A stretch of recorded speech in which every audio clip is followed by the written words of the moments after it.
can you say that the current China is utilize a socialist system?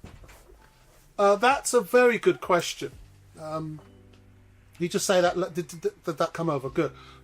Very, very important. Look, there are major white European economists who say that China is a social democratic country now.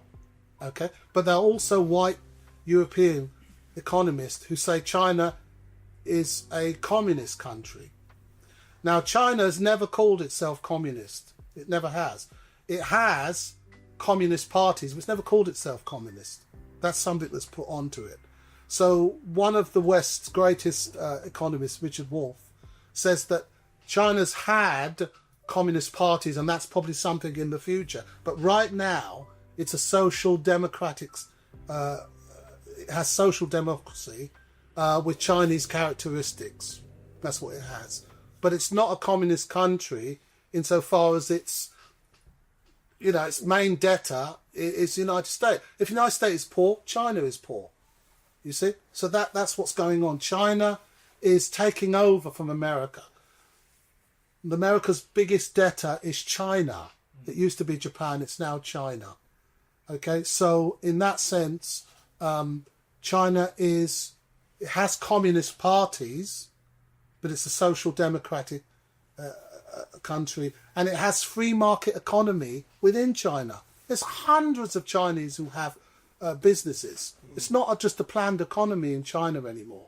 But I think one of the reasons, my personal view, why people are convinced that it is a communist society, just so you can differentiate it. You see, many Europeans, you've got to be exactly like them. And if you don't do exactly like them, you're the other. So let's just keep calling them communists because they don't do capitalism as we perceive it. They may have a point because the British invented capitalism. It's up to them. But China, even by their own economists, Richard Wolff, John Meiserheimer, they both say that China is a social democratic society that has huge spending with the United States. All right, it invests in with the United States. Yeah. Can we quickly add as well, in terms of the difference between China and America vis-a-vis the African world, is when China engages with the African world, they're concerned about the resources, and that's primarily it, what they get out. America likes to impose its value system as well, and that's normally a condition. So they want to impose certain social policies, whatever. That's probably the key difference, where people see China as being less of an imposition, because all China wants is resources.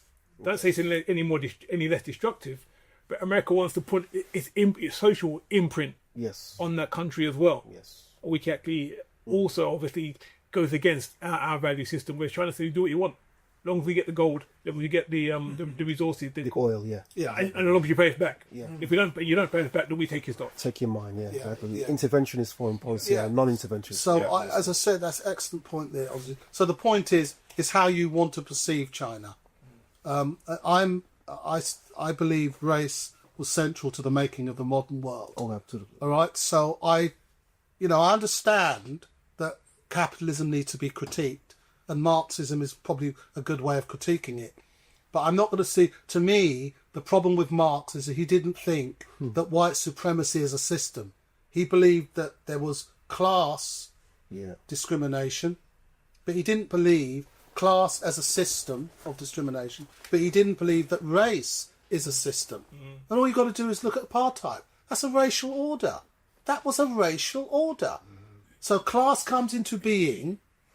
and it modifies class relations.